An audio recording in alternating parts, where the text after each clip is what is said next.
Welcome to The First Turn. I'm your host, Hyena, and today, Llama and I are talking about This Week in Warhammer.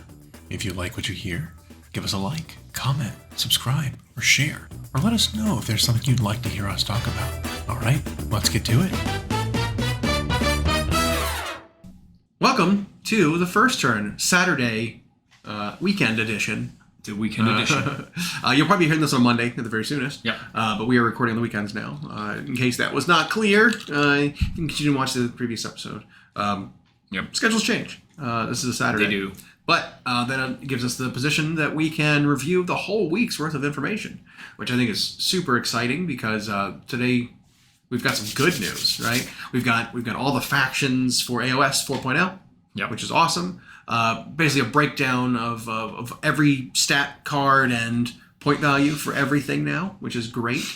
We've got, core books in hand. Yep. The other thing we need now is an app that lets us actually clearly, that's not yet been updated. Clearly define lists, because it's the list building system is a little complicated when you first look at it. Yep. It's not.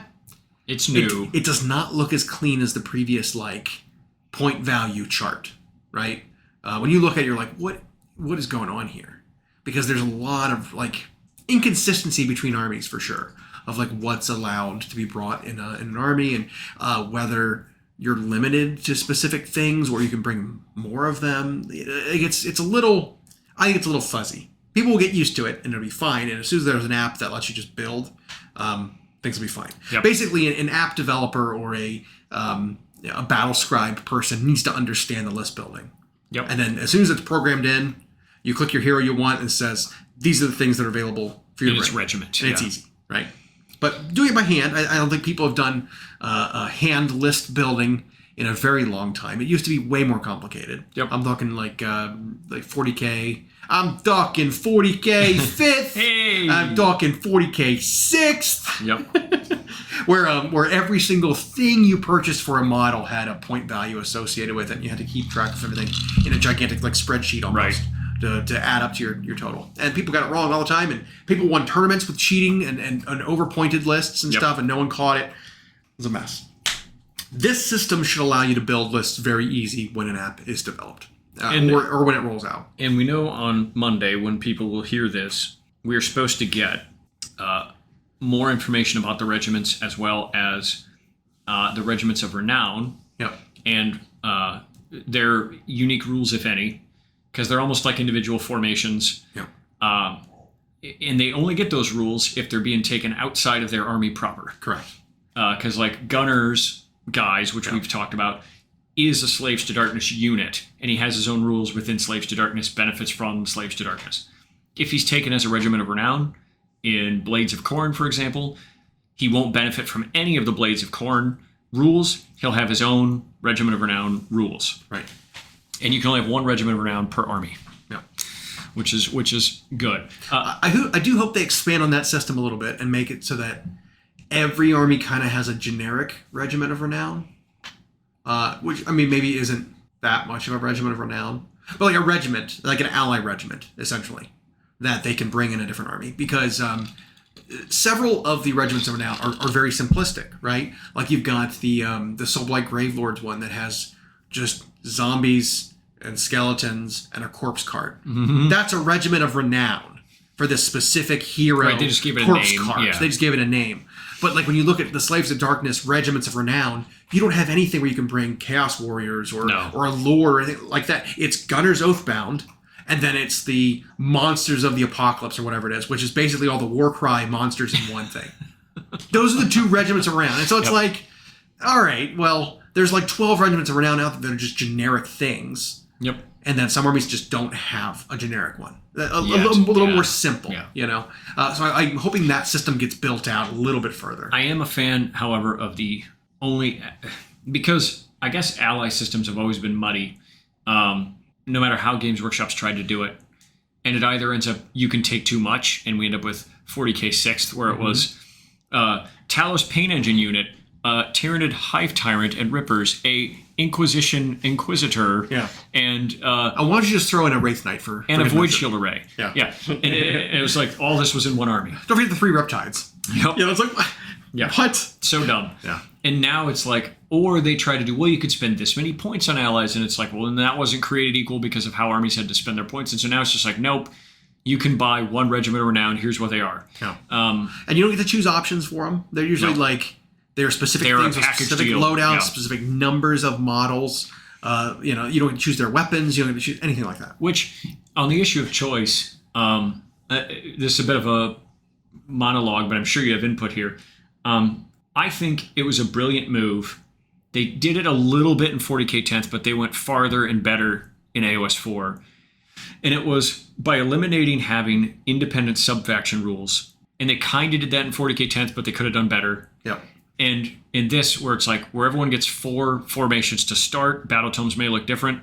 But by eliminating, let's say in Lumineth Realm Lords, you can have this house and this house and this house. It's like, well, instead of doing that, where then people are concerned with how they build and paint their models. Now it's like, well, now the hobbyist isn't punished for however they want to build and paint their models. Where I know for me, I've made decisions where I'm like, I really like the look of this official paint scheme. Right. But if I go that official paint scheme, I'm locked into that sub-faction and I'll confuse people on the tabletop if I play them as anything else. Right. Or I might be disqualified in a tournament if I show up with that My army. Space Marines are painted iron or Imperial Fists, but man, I really like the White Scars rules. And now they kind of got rid of that by saying, well, here's a detachment that feels White Scarsy, but you can be whatever chapter you want, not punishing the hobbyist. The only restriction is that if you choose a named character from a specific sub-faction, you are locked to that sub-faction. You can't bring other named characters. Right. Which is fine. Except for the fact that Ultramarines have like 8 they who have are all more very than good. everybody. And so it's like, it's still a little unfair. It's still imbalanced. Yeah. And in AoS, they went a step further by saying, well, everybody starts with the same number of formations, and you're not locked into the sub-factions. Now you can paint them, build them however you want, and the formation rules that we've all noticed are kind of vanilla. Yeah, they're not very good. And I am fine with that. I would say they're not very good. They're not very impactful in the game. So I'm going to say they're good. I can look at all 4 and be like, I don't care which one of these I take because they're just... What minor benefit do I want to take advantage of? Because maybe I have a unit that could really benefit from this. I'll use that. Because where you're really going to get it is in how you design your list and therefore what combos you set up with the artifact and the trait and so on. Right. And so the formation you choose is like, okay, I like that because what we've seen so far is the units themselves kind of knock your socks off. Like, they might read vanilla and people might think they took away flavor by taking away sub-factions. It's like, no, because now on the hobby side, you can do what you want and you're not punished, but then the rules are tighter. Right. And I think when you're talking about tight rules, sometimes you have to like ignore flavor and leave that to the hobby side. Yep. And so now you get a little bit of the best of both worlds, which this was a solution I don't think players envisioned or proposed. And so they at first thought, oh, I lost my stuff. But just in initial list building I've been attempting, it's like, now I can paint them to look like these guys. I can paint my Stormcast to look like the silver and blue ones. Right. But it doesn't matter which formation I pick now. Because it's just a mild benefit. I can play with any of these. Yeah. And I think all 4 for every faction look fine. I haven't seen one that's just like, nope, that's never useful. Especially when there's new concepts that we're going to have to get used to, like how important control is going to be now that there's no such thing as like bravery or whatnot. Right. And we saw it today because I got to play a Spearhead game for the first time. And my opponent was playing Ogre Maw Tribes. And their Tyrant has an ability where he can give a unit +3 to their control. And it seems like, well, that doesn't do anything for killing stuff. It was like, yeah, but for 2 turns, no matter how many guys I put on there, I couldn't outscore him on that on that objective. Now, how are you ruling the control? Each model gains 3 control? Nope. Or the total, because I think it's supposed to be the total score of the unit. His said was +3 to the unit. Okay. So, like, if you've got 5 models in the unit, they all have OC 1, you would be OC 5 plus 3. Correct. Not what it... 1 plus 3, 1 plus 2, 1 plus 3. Right. Yeah. Not each guy gets 3 plus 3. So now 5 guys are 20 now. No, it's 8. So for those who wonder, and you're going to all look at Spearhead cards because the faction packs include both the match play and Spearhead cards. Yep. Spearhead cards are all in the back, and they're labeled on the back Spearhead. You can't screw it up. That control number will say, whatever that number is, that is per model in the unit. And then some other rules will give a buff to a unit of just a flat bonus. And so you're right. It was, these ogres are OC2. So if there's 4 of them, that's 8. And then the tyrant was given a +3. That's 11. That's hard to pop. Right. And so, you get a banner bearer +1. Right. Well, there's no banner but I guess it isn't in Spearhead. In Spearhead, You're right. yeah. You're right. But that rule is important because now that they have keyworded champion, musician, banner, that again doesn't punish the hobbyist because that unit just has it in its rules. So you can now just say, well, this is a unit that has that, this is a unit that doesn't. You can model them banners if you want, horns if you want, or weapons. And just know that they have those rules for a certain number of models. And that I think I would still physically represent a lot of those things in the unit to avoid confusion. Because it's like, well, you're removing models. Did you accidentally just remove your musician? Because then it kind of matters for your positioning, where if I know my opponent is removing models, I want to know which one's which, because I don't want just his last 3 conveniently to be his 3 command models. I think that's how most people will do it, though. So, because a lot of them will say so there's some units that don't have it, even though the kit makes them. Right. They gave those rules on purpose, I think. But if it's like a monstrous infantry unit that has 3, it'll sometimes say champion, musician, and standard, and so you know what those 3 are. But if you reinforce, it's like, well, do I want to make 3 more again? Right. Or do I just want my 3 to look cool? And I think as long as you have one of each represented in your unit, you're fine. Right. Because it'll just say 1 out of 10 or whatever for the. But again, I might get like acrylic things for the bases that just you put the model in it and it just labels that this is the musician. Right. Something like that, so I don't have to worry about it. Because I hate banners. I hate painting banners. I hate giving up a weapon to have a guy holding a drum. Well, I'd much rather have just a token that says this is the musician. And there's a conundrum that happens in the modeling process when you have the push fit models. So I was helping one of our cohorts build her Skaven clan rats yesterday, and they are all 2 pieces. They are a joy to put together, so easy. But if you're not paying attention and you put a certain left arm on or whatever, all of a sudden you end up with like this one rat. Or you end up with these pieces where there's like 5 right sides and no left sides left. And so sometimes you do have to think about that. But I like the idea that if you're going to bring either 10 or 20 of something, if you reinforce it, that you only really need the one banner model. Right. And that way you can make the other ones look cool. And just save that guy for last if you want to, because his rules are otherwise no different. Right. He still just fights. And the champion's the same way. But again, I think it's another effort they're making to not punish the hobbyist rules-wise. Yeah. Because they've talked about that from everything from line of sight to, whatever. And AoS, I think, does so many of those steps better even than 40K does. And in a slightly simpler rule set. Yeah. And so the one game of Spearhead we got to play, it was Fat Boys on Fat Boys. It was Ogre Maw Tribes against Nurgle Maggotkin, or Maggotkin of Nurgle. Which, as it turns out, might not be a great matchup for the Ogres. Because the Ogres have surprising speed. Their base move of 6 is better than, I think, it catches people off guard.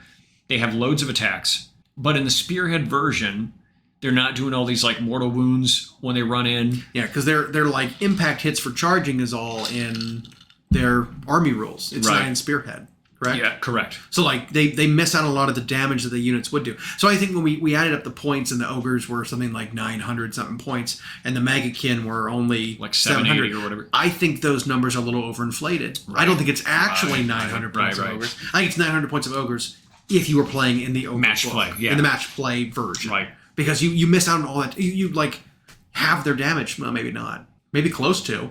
You cut like a third of their damage. Because now Spearhead, your movement characteristic doesn't end up huge because the board's so small. Yeah.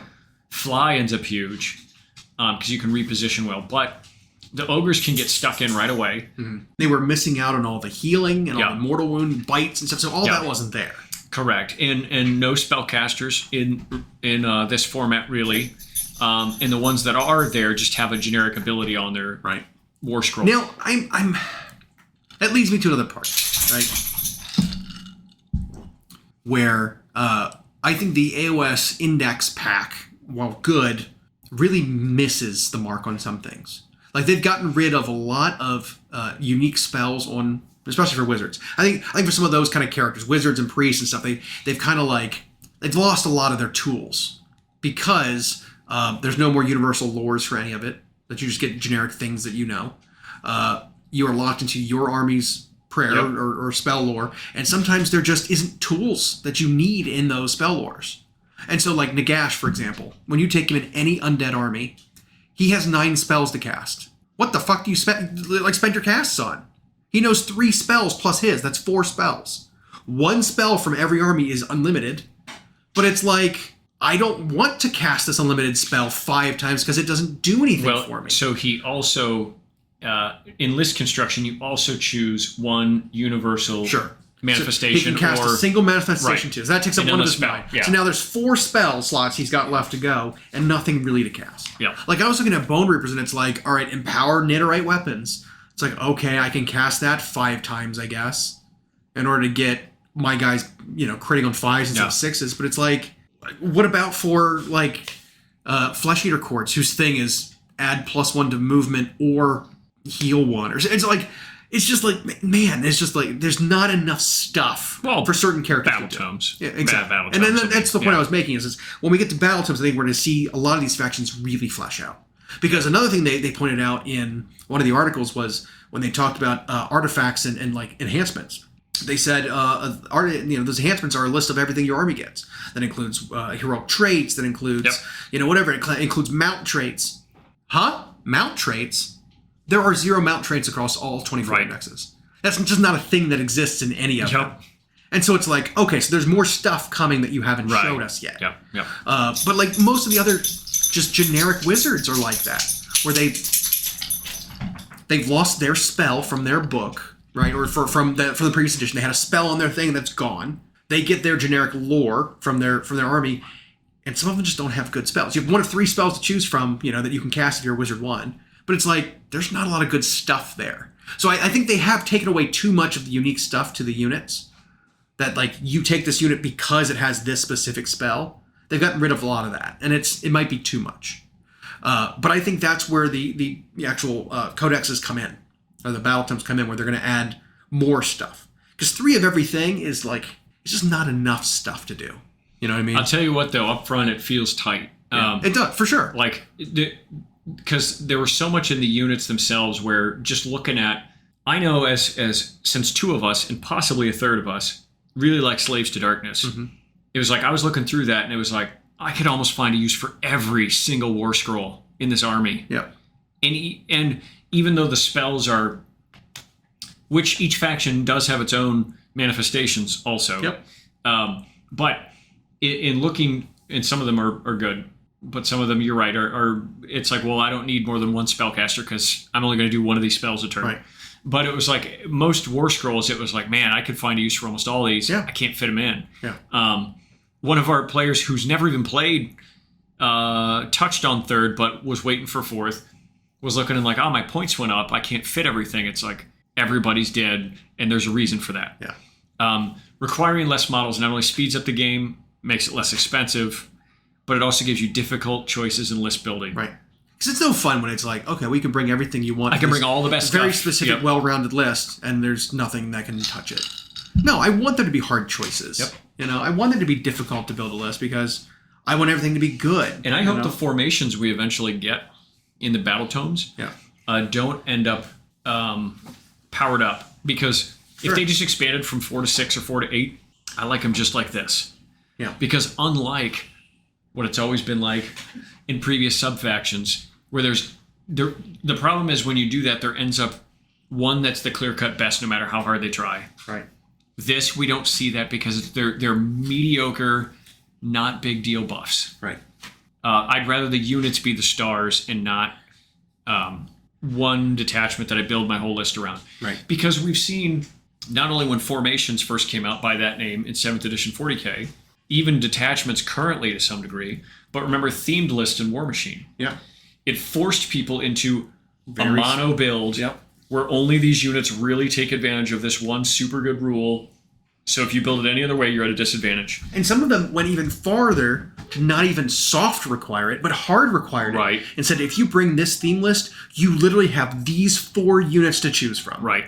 And it's you want to bring those ones anyway, but you have no other options. Yeah. It's like you want to bring this thing left, but you add some artillery, can't. You can only play these guys. Yeah, and this, I think what they were trying to do was like by making the formation softer, Yeah. it lets you like, well, now you can pick whatever units you want and just decide if this buff is worth it.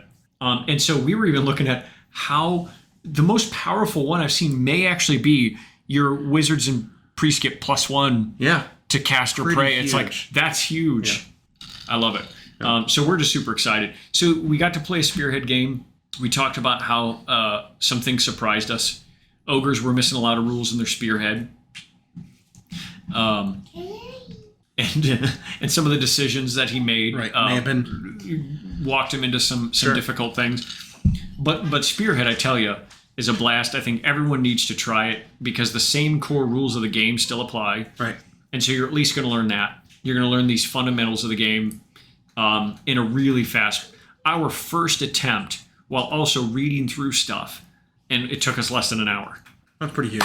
Yeah, because it's a 4-turn game, and they did one of the free downloads they did give us was the Spearhead player's guide or whatever they called it. Right. And so it told you the order to do everything. The cards you get for your Spearhead, it was like these are clear as day. There's no other rules you have to reference. The only mistake we made was like first battle round we screwed up the twist and the battle tactics, like the timing of those. But once we figured that out, it was like, oh, and just keep track of your score, and the scores end up in the teens at the end typically. Yeah. Yeah. Nice. Yeah. Yeah. Super Great fast. intro way. I mean, even maybe if it doesn't have a long maybe it doesn't entertain people for a long time. Right. It's still a great introduction with almost no effort, right? Yep. You come up with basically a single data sheet for a few units, and then you just let people play. Yep. Like it's easy using the same rules, but just you discount you don't include these other ones. And that's it. And when you consider the cost for people, literally to get into Spearhead, if you don't already own the models, you buy one $140 or $150 box. Yeah. You download the faction pack for free. Yep. And the core rules for free, and you play. And it's like, that's not a bad, and as a hobby project, that's feasible. And so we've got people who've already looked at that, or who have their one main army, but they're buying other Spearheads just to play that. I might start getting some more Slanesh just to do Spearhead. Same. Slanesh. So Same. I've always wanted to, and I just haven't had the drive or like the opportunity or the reason. I think Dex S is really good. I think a lot of Slanesh is really good. I don't like the only character I didn't like was I actually like Salad Bowl. Shalaxi. Oh, I think Shalaxi's so good. But then you look at how many points Shalaxi 500 costs, points. and it's like, oh, I don't know if she's But 500 all the greater good. demons went up, though. I know they did. They did. Because Kairos is like 440. But look at a Khorne Greater Demon compared to the Slanesh Greater Demons, and it's like, oh man, the Khorne Greater Demons are insane. Like a Bloodthirster, finally for a single edition now, the output is big. Outputs more damage than a Slanesh Demon does. But what they lack. But then it'll cost less. So it's like, and they lack like special rules. Like they're straightforward. Yes, they Even are. Scarbrand, they shrunk his war scroll down to like 2 paragraphs. Yeah. So instead of these goofy things where it was, did he fight this turn? Did he get damage to angry? Oh, did he not fight? So now he's fully angry. So now what it happens is one weapon does flat 4, one weapon does flat 8. Yeah. And he gets a pile of attacks. If he's taken 10 or more damage, he gets like 4 extra attacks or something. That's it. It's nuts. It's really good. It's like I really like that. Yeah. Solid. And I think the flat 8 one is crit mortal wounds. Crit mortal.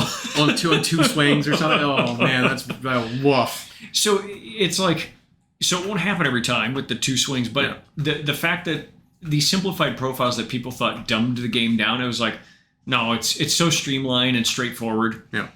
Because Moose today was experiencing when his cannon did come in on round 3. It was like there was so much less to figure out the number of shots, and like the damage was much more straightforward, and it was just easier. And Spearhead, of course, is even simpler still. So yeah. Now I do think there were I don't know some areas for improvement on the War Scrolls versus points. I read through almost everything that's been released this last week, and it doesn't exactly feel consistent across every army. But you can't, right? You don't have one guy proofreading and keeping in mind all 24 factions when he's going through them. Can't. So there is some differentials in sort of the effectiveness for the cost of many units. But it's index, right? The next time we've got an update, a lot of that stuff will be fixed. Like, there are some medium-sized monsters that are 8 to 10 wounds that are in the 200-point range. And it's like, that's a lot for an 8-wound, non-character, non-monster, like, non-behemoth monster. It's like, that's a lot of points when you get someone like Trug for 360. And it's like, he is so it's like, good, by the way. It's like, Jesus, the points for Trug is so low compared to like other things of his power level. When even one of the most negative people we interact with was like, Trug is stupid at 360. Yeah. Like, that's a good example. And the thing is, I think Abraxia is good at 360. I do too. Trug and Trug is like trounces Abraxia's stats. Yeah. Trug is the same cost as a Celestin Prime. Put that in perspective. It's like, come on, guys. Like, that's just a miss, right? You just missed the mark there. You should be like 540, something like that, up in that range. 360 was like, man. There's some new Skaven stuff that just they missed the points on. That's just way too much. A 20-man Clad Rat unit is way too many points. They're like 8 points apiece. It's like, why? Huh. They're like 160 for 20 of them. And it's like, nope. That's too many points. They don't really do much. They got one guy with one swing, 4s and 5s. It's like 8, really? There's other things in the game right now that are more effective than that at less points for that many bodies. Like, it's just some things are just missed, and it happens. It might be a tax too, because you can bring the unit back to life. Yeah, and Skaven are going to have like outrageous artillery, and so that could be factored in, and I don't know. And it could be a fear. Certain like just foot characters who have the same same exact stat lines. Some armies they're 160 points, some of them are 120. It's like, you missed. You're factoring in some army rules that don't really benefit that model. That much. You know what I mean? So it's like they miss some point values. Like I said, but I'm not worried about it. We'll see. We'll see how it shakes out when we get our first update. Once they see how the data works, they get more eyes and more people playing on it. All I know is I surprisingly ended up downloading way more of the faction packs than I thought I would, and every one of them ended up pretty interesting. Yeah. Even the ones that we thought were flat right away, like Sons of Behemoth. When I then read their whole faction pack, I was like, "This is better than I thought." Yeah. Because when they take certain like artifacts and whatever, like they're pretty stompy. Yeah. All puns intended. I still think. Who do you think, though, once all the faction packs came out, has been the biggest winner versus what you thought in the preview? Oh, man. That's a good question. Iron Jaws was very good. Iron Jaws of their points, their rules, their army rules, they're all very, very good. I like Iron Jaws a lot. I think maybe biggest improvement over last edition, Cruel Boys. They are so much better. Cruel Boys are amazing. Cruel Boys. I think they're going to be scary. They get a couple more like model releases, and I think Cruel Boys is going to be one of the top tier armies. I think they're great. Cruel Boys have to be the biggest winner just because they spent like the entirety of third at the bottom. They didn't even have that moment where a list for them popped up to the top. Nope. It was like there would be a big wog that included the Vulture guy. Gobsprack, or there would be some Bolt Boys for the long, because that was the only unit that actually did anything. Is you bring a big unit of Bolt Boys with a Shaman to give them crits on 5s. That was the only thing they did. Yep. You moved them so they had to fire twice at shorter range, and then you just let the shots rain because you're just fishing for crits. Right. Yeah, that was that's not great. On the flip side, what do you think is one of the weaker factions that came out compared to last edition? Who do you think didn't make it out well through the 4th edition change? Because I've kind of been able to not think of it in terms of nerf.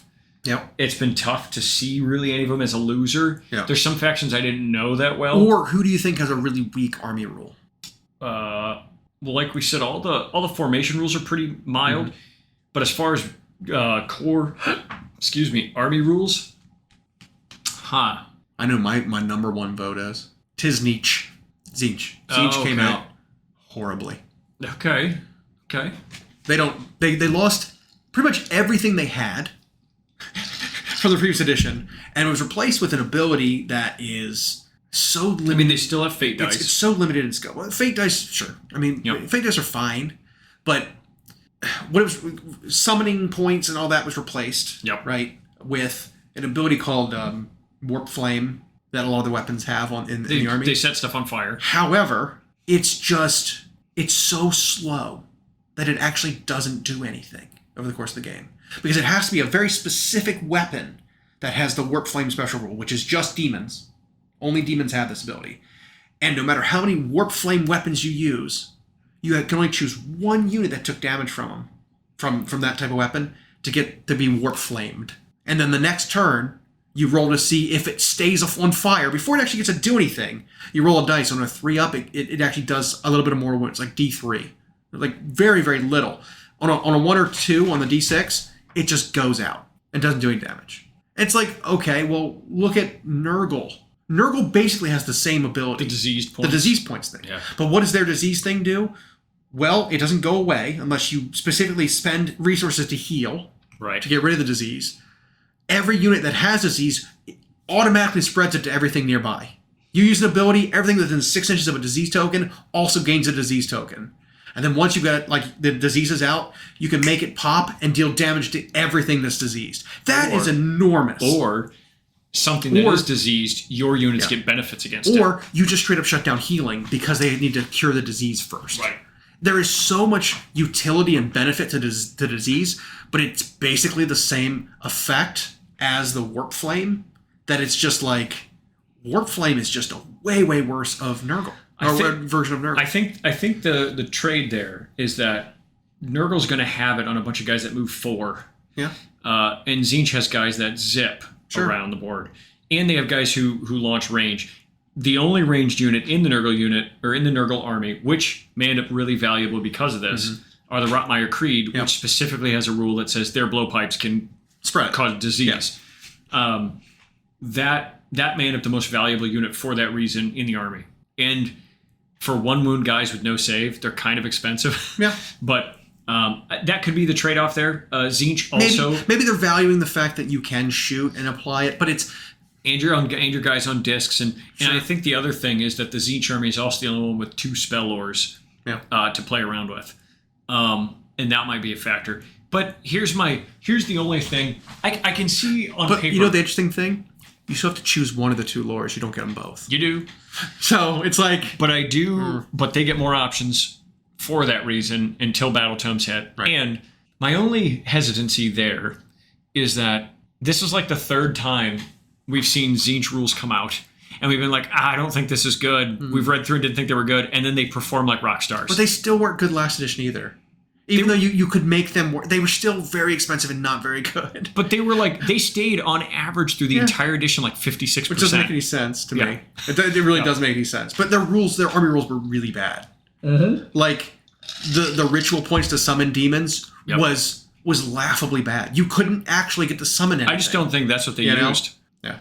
I think it was your surprising resiliency due to speed and wards and your spells. Yeah. And you could do mortal wounds at range. And so I think that ends up just superseding their bad army rules. But again, it was an army where you had like 4 units.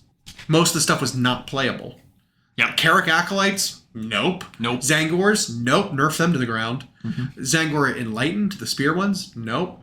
Like, there were so many things that were just don't bring these. You brought like 6 heroes. You brought 6 heroes and a bunch of demons. And horrors. And you took the artifacts, let you summon demons for free at the beginning, so you ended up about 400 points up over your opponent. And then you used Kairos and a Lord of Change to just cast a bunch of unstoppable spells. Like, it was... That list was good. Yeah. It's why I won't count the army out, though. Right. Because even if the list ends up narrow and the rule is bad, it's like... Yeah. They have play in a game that doesn't play that way. Is like they do the Karajan Overlord stuff for less points. And then the other one I think that came out pretty weak was actually Stormcast. Okay. Well, they've got great saves across the board now. Resiliency in the game is still very And let me tell you, useful. just in my experience today, how big a 3-up save is. Yeah. But I don't know. I don't think Stormcast are like, these are the big hero protagonists, elite, whatever they label them as. It's like some of their models are really moopy. Like, they really don't do much. They're just a body that can go hold an objective and maybe chip out at the opponent a little bit. Just tie them up long enough for something else that you've paid a lot of points to come and kill it. Mm-hmm. You know, like that doesn't seem like an elite army to me. You know what I mean? Like it's I don't know. Like the new Liberators, which I think are the included in the new box, are just not very good. You know, like yeah, Mortal Wounds, sure. I mean, they're better than Liberators have ever been. They're the best. Well, I don't know, because there was a bit there where Liberators, if you charged them, they just dealt mortal wounds to you, and then like if they were defending an objective, they dealt mortal wounds to you, and then it's like I don't care what their attacks do. Yeah. You know, like they just tank like hell. In this, that's like I don't know. They kind of lost some of that, but then they didn't gain much offense. But they're a base up 3-up save, so it's like I don't know. They're just kind of plain. They're just okay. You know, they're not damage dealers. They're not great tanks because they don't have like, you know, penalties to hit them or wound them or anything like that. You can make them blow up, I guess, and you deal some damage back. But it's like, I don't know. Why do they blow up? Because they turn to lightning. I suppose. Yeah. And so it's like, I don't know. It doesn't seem elite to me. Like a Blood Warrior seems more elite than a Liberator does, you know, for Khorne. And it's like, I get it, right? You kind of have to have an elite infantry stat block. A Khorne Warrior, Blood Warrior gets an extra attack, so they're up to 3 attacks, but they hit 1 less, right? So there's the trade-off. Oh, you can do more potential damage, but your chance to hit is worse. And it's like, sure, but now how do you justify a 1-wound Storm Vermin having 3 swings then? You know, the same stat profile as a Blood Warrior. Where's the... I don't know. It's weird. You know, it's weird to like juggle some of the decisions in my mind. You know, so I don't know. It's interesting at least, but I don't think Stormcast came out looking very powerful. They've got good stats, right? Their elite stuff that's meant to do damage does damage. I'll give it that. Yep. But like on the opposite side, some of their stuff does very very little. You know, so yeah, we'll see. I think actually the funny bit is the official Stormcast stuff that came out. I think ends up looking a lot weaker than the Legends Stormcast stuff supplement that came out. I think the Sacrosanct stuff has so much synergy and is so good that I think for this first year, if you're going to see Stormcast players play, it's going to be Sacrosanct models. Well, because they're never going to get an update. Right. They're never going to get a balance. And they're really good. They have a lot of synergy. It's very good. Like all their empowerment stuff and like the Bear Dog Riders are really good. Like there's a lot of good stuff. It's funny. And I wonder, when we looked at these faction packs, if there's a way to predict, not really, and we don't even have rumors of a roadmap yet. Right. But sometimes I was like, well, some of these look more powerful at the onset. Mm-hmm. Like Ogre Maw tribes in the match play do look very powerful. Well, they've got so many stats on them. So many. Offensive. 4 swings on a basic guy who's only 36 points. Right. Is really good. Yep. And ways to buff those attacks and so on. And so you look at that and it makes you wonder, does that mean they're waiting a while on the roadmap? And Could so be. they need to be competitive until that So they comes? put in more effort for models or for units that are getting updates later. Right. And so it's like, well, we're going to throw away models in the beginning for these few factions because we're updating them right away. Yep. Maybe. I mean, I could definitely see that happening. Yeah, because... But at the same time, you could just see like, okay, well, these rules that they get are actually what's in their battle tome that's coming out soon. Might be. But we just gave you just a taste of it. And we'll expand on this in their book. Right. So it's incomplete, right? Like it could be something like that. I don't know. I think there's also we know a few things too, right? We know that Stormcast and Skaven are getting updates very quickly after the edition. Right, which the campaign starts soon for people to determine the so winner. you can report, and the code was in the box. Yeah, I have it here somewhere. And so you report to that, which I think is funny because if you do play with the stuff out of the box, Stormcast basically can't lose. Mm-mm. They're so good compared to we were talking about that. Yep. They're so durable compared to what the Skaven have. Well, and there's 4 heroes on the Stormcast side, and they're all so tanky compared to the Skaven side. Yeah, it's brutal. And in the Spearhead matchup, the Skaven don't even get to use either the Jezzail teams or the cannon. Yeah, which is very weird to me. I mean, you still get the sniper rat. He can still use his super gun, which is long range, very high rend, very high damage. Like it's still very good. But you're right. You lose out on his synergy with the reason you'd bring him in a normal list. Yeah, and they gave the Stormcast these really hardy, really choppy heroes. The guy on the mount just like can't be hurt in that format. against by those rats. I kind of feel like the warlord for Skaven is actually really, really sneaky good. Yep. Like he's solid. And then the Stormcast got reinforcement on their wing guys, which every battle I've watched where people have played that Spearhead, it's insane that those guys come back. Yeah. And then they just jump to wherever they want. Well, they jump and then they charge 3d6. Do they still do that? I don't know. Whatever. Yeah. And they're killy enough. Yep. And so it was like, well, I get to bring back my one unit of clan rats. Sweet. And they lose the only offensive rule they have. From normal to Spearhead, they lose lethal hits. Because they lose crit auto wound, which that wasn't necessary. Why'd they lose that? Yeah, like that's the only thing that allowed them to punch through damage. You know, it's where their numbers come into play because when you get to skip that wound roll, that's pretty big. Right. But I do think we're because we know the order. We know that the winner of this campaign is going to see their models first for their reinforcements from beginning of the edition. There's some really weird stuff that went missing from Skaven. Like I know we've talked about this before, but there's more weird stuff that went Legends that Skaven lost. Things like the Plague Priest on foot was a character that disappeared and is now Legends, which is like. Why? That comes in a kit. That comes in the Screaming Bell kit. If you build your Screaming Bell / Plague Furnace kit as a Screaming Bell, you put the Grey Seer on top of the bell, and you've got an extra Plague Priest that you then put on foot. If you build it as a Plague Sensor, Great Plague Sensor, whatever the whatever it's called. What's it called? Plague Furnace. Plague Furnace.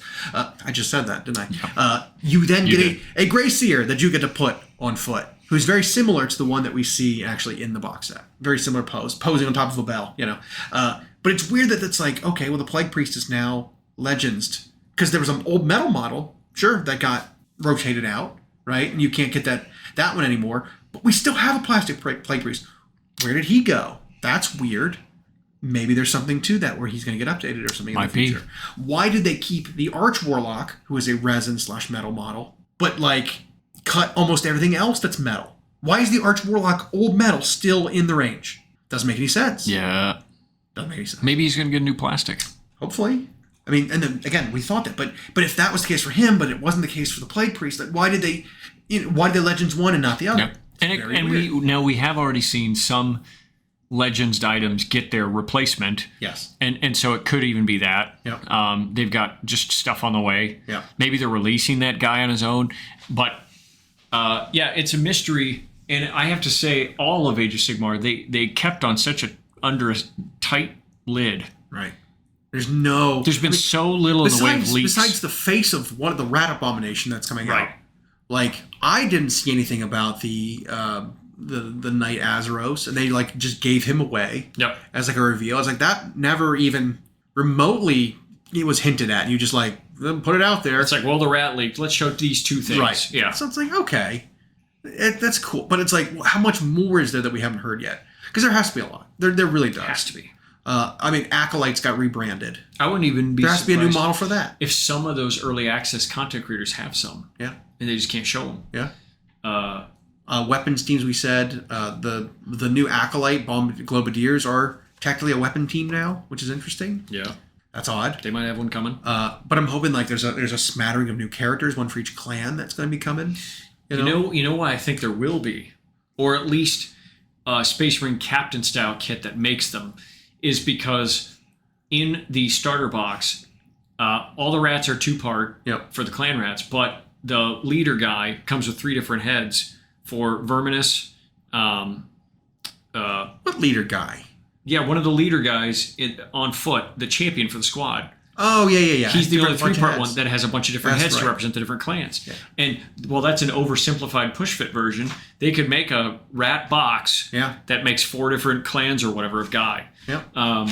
And so I think the clans will still be represented in some way, even if there's not formations that are specifically sub-faction. Now, when you do look at what they currently have based on the index, one clan is way overrepresented, which is Clan Scryer. Thriller weapon teams and artillery pieces and all the Storm characters, and they are way overrepresented. Verminus has 4 models, maybe 5, because there's the Warlord on the new mount, right? Yep. You've got Clan Rats, Storm. Is Verminus what Storm Lore Vermin. used to be? No, Clan. the red one, Queek's warrior clan rats. That was Verminous. Gotcha. Clan what was his clan called? The red one, Moors. Moors, Which was all like the warrior rats. Now the it's Verminous. Now it's Verminous. Gotcha. So that's like your clan rats, your storm vermin, which are the warrior rats. You have the couple characters, and you have like the warbringer Vermin Lord. Vermin Lord. But that's all the Verminous models. That's it. They might get a bunch. I want to see the other clans get more than they get, because Verminous has kind of just been a staple of armies for a long time. I want to see more come to Clan Eshin. Yep. I want to see more come to Clan Molder. Because, again, Clan Molder lost everything. They lost all their pack masters. They lost all their giant rats. They lost all their rat swarms. Everything. You know what Clan Molder has? It has the Master Molder. It has rat ogres. And whatever the new thing is. It has a Hell Pit Abomination. Right. That's it. I bet the new thing is that new monster's Molder. And it's going to be. Right. But it's also got some Squire bits in it. But it's like right now they have those three. They don't even have an infantry unit. They don't have rat wolves. They don't have giant. Like, they got nothing else. It's just rat ogres. That's it. That's not an impressive resume for being the most creative geneticists that are mutating monsters and creating new ones. Having rat ogres is not impressive. It's like, what else have you been working on? Clan Eshin is even worse. You've got the Deathmaster on foot. Mm-hmm. You've got their Vermin Lord, and you have Gutter Runners. That's it. You know what, though? When we talked a few weeks ago about them getting like potentially 8 kits or more, they could actually fill in a lot of those. You're right. The 3 or 4 clans with like, here's some stuff. Yeah. Because it was Censor Bears and the Plague Priest on foot that are going away. Yeah. So again, Pestilence is another one. You've got your Censor Bearer, your Great Plague Furnace. You've got Plague Monks, Vermin Lord Corruptor, and the Corruptor. Yeah. That is it. Yep. That's Clan's Pestilence. Yeah. That's like, oh. They might. And again, it's one of those things where it's like, man, if you had plans to bolster these things, like, you sure made it look like you were just cutting them. There should have been some hint, some announcement that's like, hey, guys. Well, the good news is new clan rats, new storm vermin cover a lot of infantry for all the armies. Yeah. And then you could do a kit for each of those clans that does a dual infantry or whatever. And then a character. And then a character for each. And while that's not everything, it's like, that would still be a really good release. It would. To represent those clans going forward, and not just saying we're eventually going to also cut these other clans. Yeah.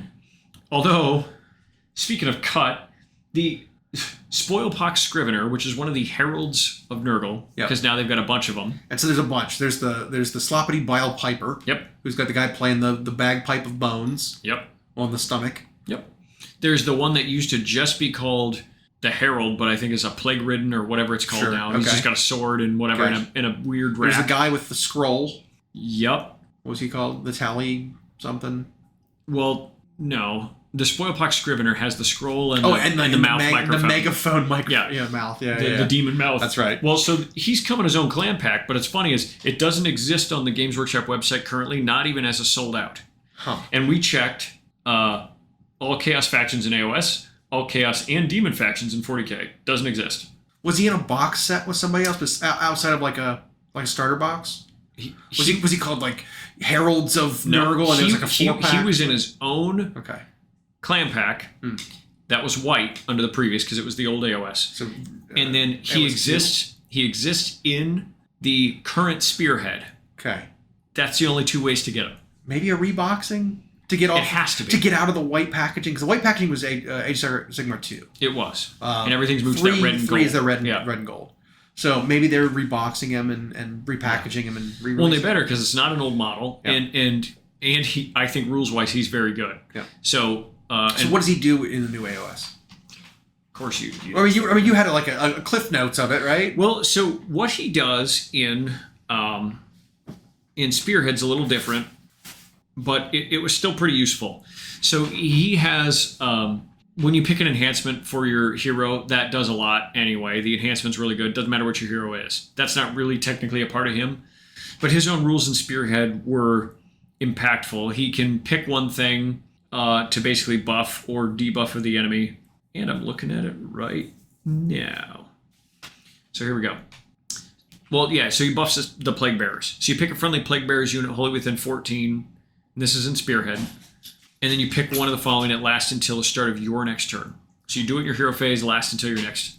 You either add one of the attacks characteristic of the Plague Bearer's weapons, which ends up surprisingly good, or you add one of the save rolls for them. And that ended up super good for him. And he's got a shooting attack, which in Spearhead, shooting attacks come at a premium. The board is so short, everybody's in range. And that was even something that my opponent and I talked about, is he was using lead belchers, which seemed in Spearhead are great because turn one, they can cover the whole board. But that range of 15 in a regular game, in a match play game, they're not going to get to do anything turn one, most likely. And so I think we are seeing what Games Workshop promised, and that range will have less. Overall range is less, without question, in Age of Sigmar 4. Well, it seems like everything that was reduced by about 40%. Yeah. Is what it seems like. So things that were 30-inch range before are now 18. Yep. You know, it's that kind of thing. Things that were 18 before are now 12. Like, it's a pretty substantial reduction in range. Or 18's now 10. Or it's that kind of thing. And I'm glad. I'm really glad. Like, moving the game to that shorter range forces you to think about your movements turn one, to think about any buffs you want to have up, any reactions you want to have ready. And not just what can I do from max distance to start. Right. You know what I also realized? I don't give a shit that things are legends. Okay. I'm going to play legend stuff anyway. You know, like, I want to play Hexbane's Hunters, right, in my Siege of Sigmar army. I don't care if they put the legends. I'm playing them anyway. Screw it. Like, they're too cool not to play, or just play as generic things. It's like, no, I'm not doing that. Well, I'm actually going to play them. Forever. I'm not going to stop. Yeah. You know, like, sure, a tournament or something where legend stuff isn't legal, but like, whatever. But any other game that I get to play against anybody else, I'm playing them. Yep. You know, I'm not going to stop. Like, same with a lot of those cut units for Slaves of Darkness. They call it like the cultist units. Nah, I'm still going to play them as they are. Use the legends rules. I don't care. Doing it. Can't stop me. Now, why are you attracted to keep playing them? Well, so I bought them. And they're some of my favorite models. I really you can like. Still use them on like the hobby side, it's like but some things just do not have something analogous to them, right? Like, there's certain things where it's like, okay, well, this character's gone, but I can just play them as a champion. This character gets cut and turned to legends. I'll just play him as like the captain of my army and be that theme. But some things, like, they don't have a witch hunter part of an army for Cities of Sigmar, but they released all these really cool witch hunter models, and they're like, nah, all that's gone. It's like, nope. I'm going to keep doing it. I'm going to keep playing my witch hunters. They're not good. You know what you should do? So it's not like, oh, that's an unfair advantage, you know? You know what you should do? Make a great big unit of witch hunters, but they're your flagellants. Well, I was going to do that anyway. Okay. So I actually had plans for that, for a project I was going to do. Because they're your fanatics. There is a... but I want the witch hunters to lead them. That's the problem. I am going to do a couple units of fanatics, not out of the original fanatics kit, because that kit is awful. It's just the weird crazy men with crazy up hair. Kind of like the old, what are they, battle mages? They all look goofy. The fanatics are like that. The one kit that made 7 different wizards or whatever. Which all do nothing now, by the way. They're all just a cast one wizard that doesn't know any spells. You get the 3 that you have available from your spell lore. Yep. It's like, one of them is really good, though, which is just Chain Light, which is the unlimited one. And so it's like, fine. Chain Lightning is good. That's a good spell. You buy a cheap wizard and he casts he casts your manifestation, or he casts Chain Lightning. But not every army has that. That was my only complaint.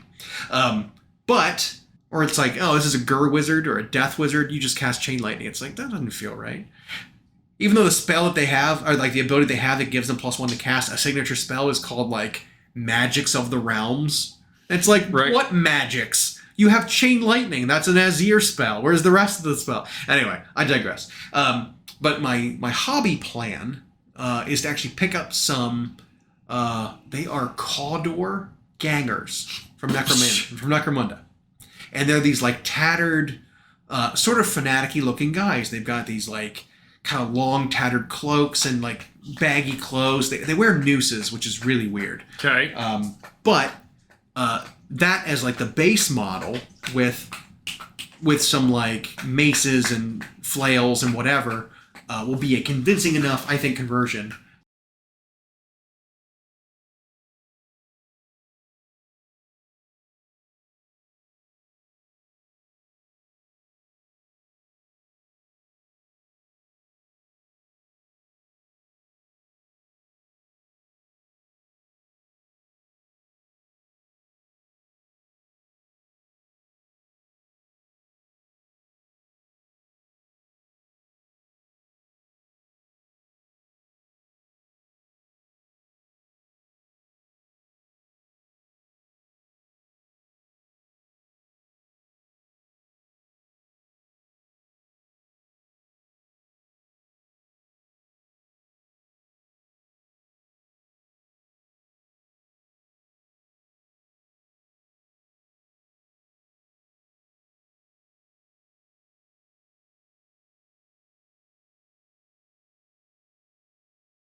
to allow me to use them as my fanatics.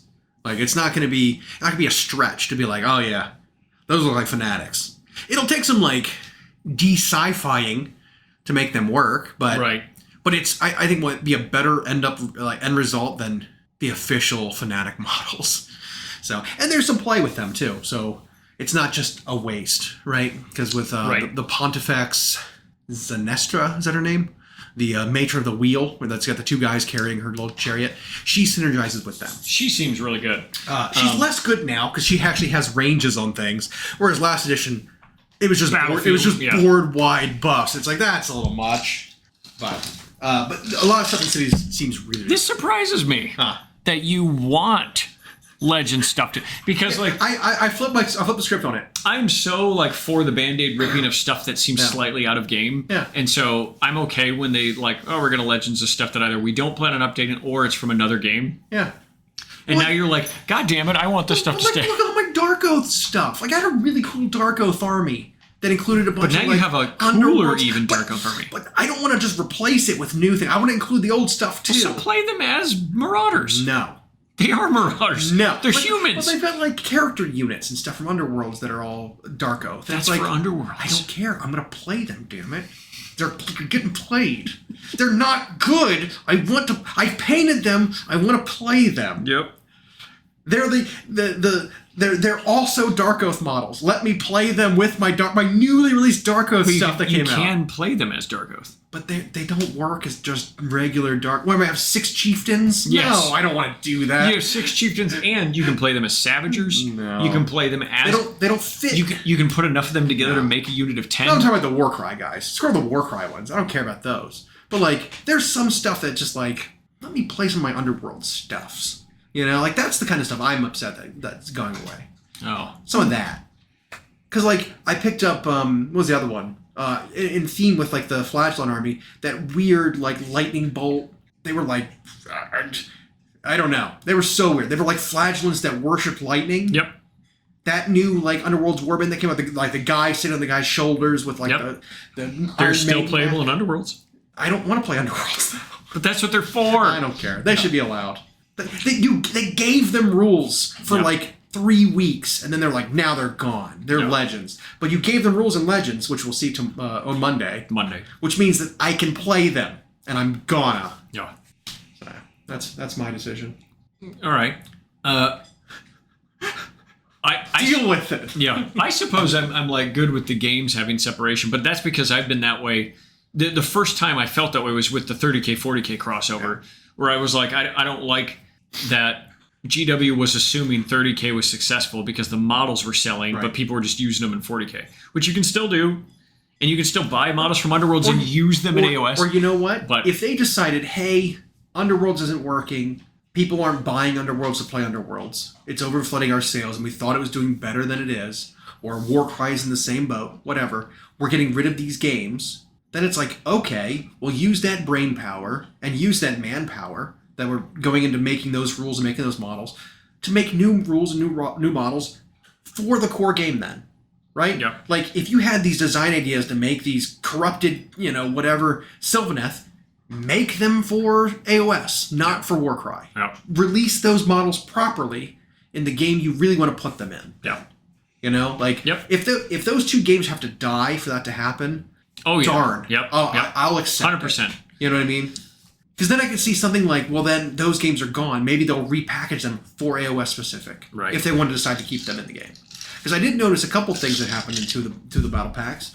2 units from Warcry have rules that released in their battle packs, and they haven't come out yet. That's the weird, like, centaur, like, bone centaur for Ossiarch Bone Reapers. That Warcry warband with, like, the bone dogs and stuff hasn't come out yet.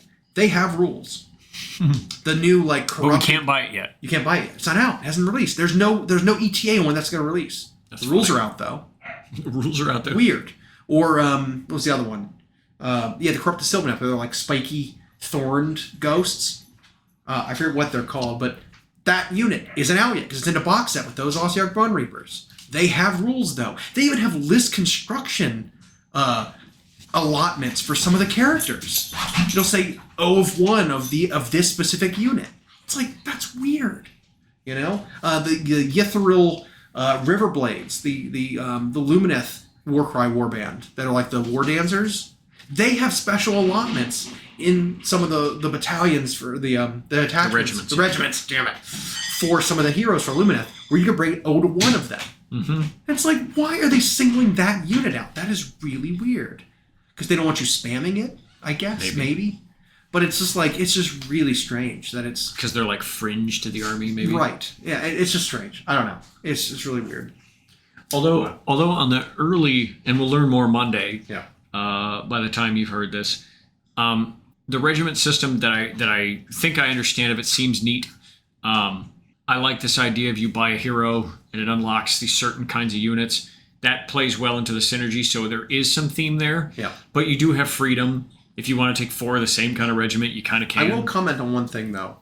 Some of the choices for heroes that lead a regiment is overly restrictive, and some of them just have no restrictions whatsoever. It was a really weird... I don't know if it's going to change. Well, the general's granular. one usually has less restrictions. Yeah.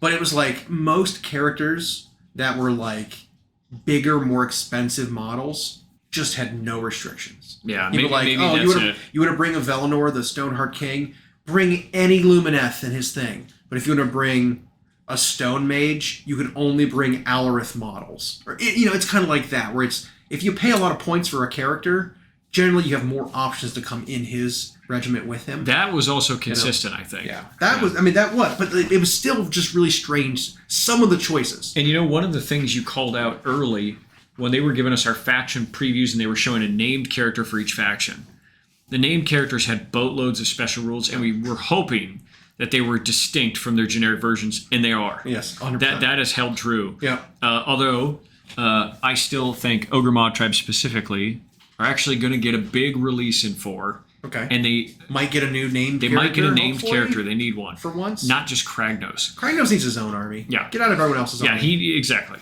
And that aside, we've also, seen... why isn't Nagash just a regiment renown? Anyway, proceed. Right? And what we've seen is like, Abraxia is distinct from a Chaos Lord. Even Eternus is. And then it was like, and then you go to other armies and it was like, well, Shalaxi's very different from a Keeper of Secrets. Right. Scarbrand's very different from a Bloodthirster. And they made the named ones a lot of times more expensive this time. Yep. Because they are better. And they should be more expensive and better. Yep. And you're only going to have one ever. And it's going to be a tough decision if you want to include them. Because they're generally better, whereas the generic one maybe does more army synergy stuff. Side note, Rodigus may be worth it this time around. Rodigus finally, really, really good. I think Rodigus might be. Speaking of him, he might be one of the better, named characters.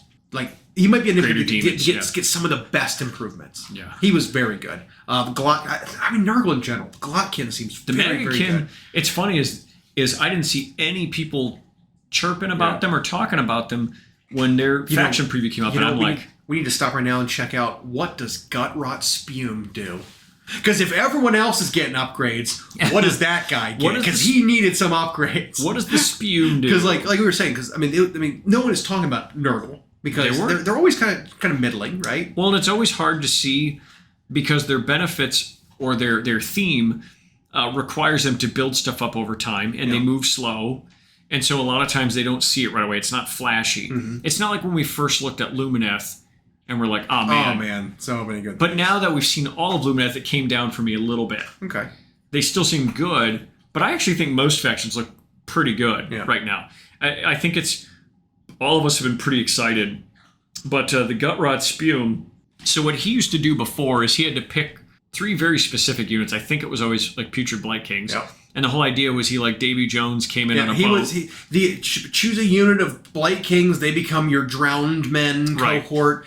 He gets to come on a side of the board, and then he brings that unit with him. Yep. That was the only thing he does. He deep striked, essentially, with more restrictions, a unit of them with him. And they were always too expensive, and they didn't do enough. And so Spume was always like, he was always kind of pricey himself for really not much other than you got to deep strike 3 slow-moving units.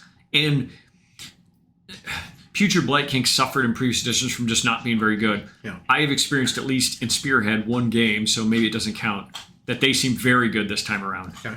Well, the 3-up save alone is huge. The 3-up save was with massive. a Seal No Pain. With a ward. Oof. With 4 attacks apiece. Yeah. Like, with ability to do mortal wounds. Did they have lethal hits or anything like that? I can't remember. Because they lost their exploding hits, where they get like D6 hits per, critical.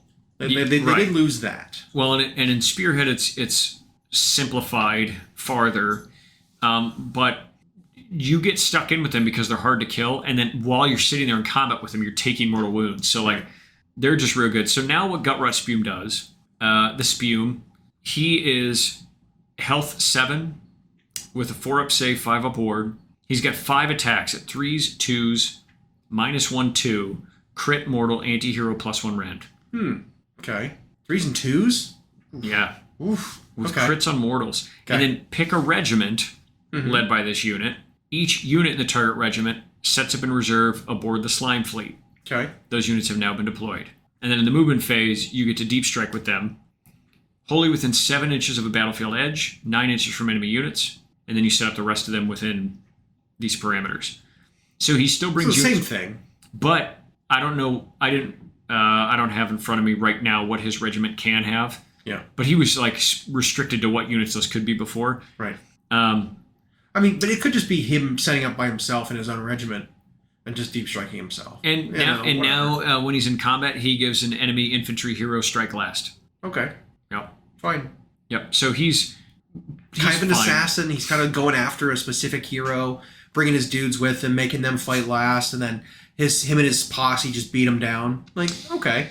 One of the sneaky good ones is actually the Lord of Blights, the standard They got the shield. shield and hammer. Yeah, with the Death's Head pumpkin above his head. Yeah, Yeah. he gives Putrid Blight Kings anti-charge +1 rend, Okay. which is actually pretty huge because they're already really, Yeah. really tough. I think the anti-charge, and charge bonuses for Rend are actually going to be some of the best rules units can have this edition. I'm calling it now because alpha in something with a charge attack is one of the most reliable ways to deal damage before you can receive any. And if you can hit harder and punch through more armor on the charge, great.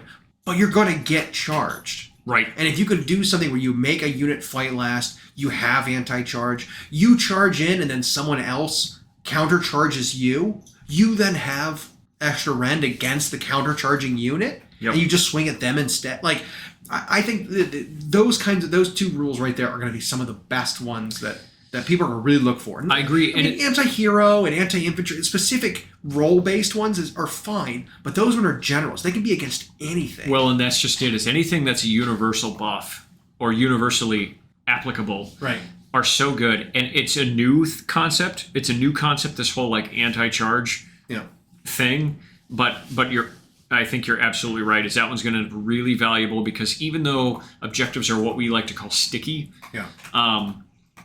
in Age of Sigmar, there's still going to be some value in a unit staying put on there. Yeah. But even if it's you're taking an objective and you get countercharge, it still benefits you. It's still huge. Gutrot Spume, just for the record, he's 180. Oof. So pricey.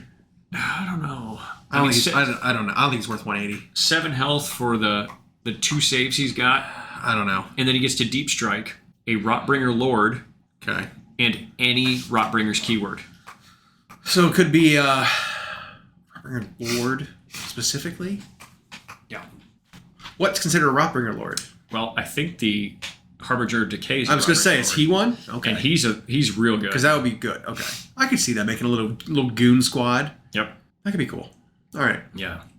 Rotbringer Sorcerer. So he's one that can bring an extra hero in his regiment, and then the 3 units or whatever. And I'm seeing that as a theme where named characters a lot of times can bring another character in the regiment, not just if you're the general, but just. And then did I see there's a keyword that's called like War Master or something? Yeah, War Master just means you have to be the general, Yeah, or a model with the War Master keyword needs to be your general. Yeah. So that means you're a little restrictive in what you can do for regiment building, because it's like, well, you want that extra slot for one regiment, you better not bring a War Master unless you want that one to have the extra thing in it. I think more units have gotten a glow up than a whatever the opposite. Dress down? Yeah.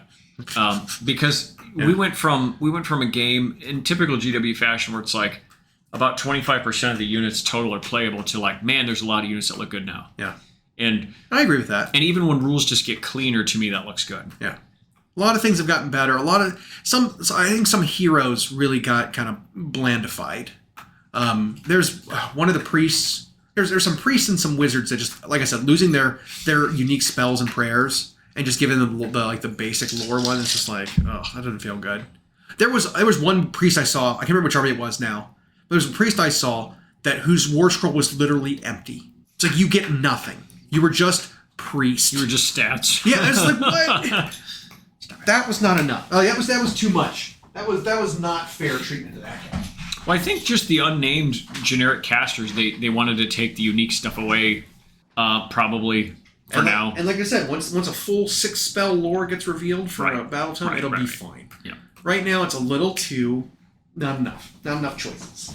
But that's where like the universal spell lore that previous edition had. It's like, well, if you can't do anything else, you can at least throw an arcane bolt. You know. At the very least. But I don't miss that lore. But some armies literally have no offensive magic. Nope. Like.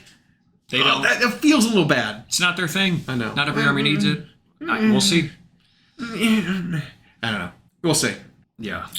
You know, it's a lot to chew on. It is. That's for sure. But it'll take a long time to digest fully. At this tasting, it's been mostly good. Yeah. You know. I am ready to move on to the next course, though. Right. Let's see what they're bringing out in the next cart. We may have to wait until next week or longer, depending on scheduling, to see when we get to have our next taste. But I am excited to see, again, keep your eyes out for the rest of the rules coming out Monday.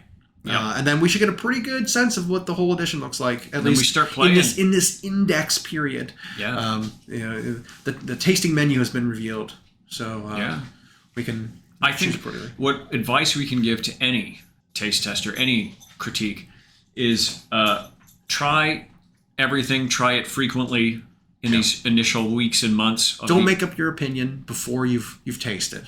Before you've tasted. Yeah.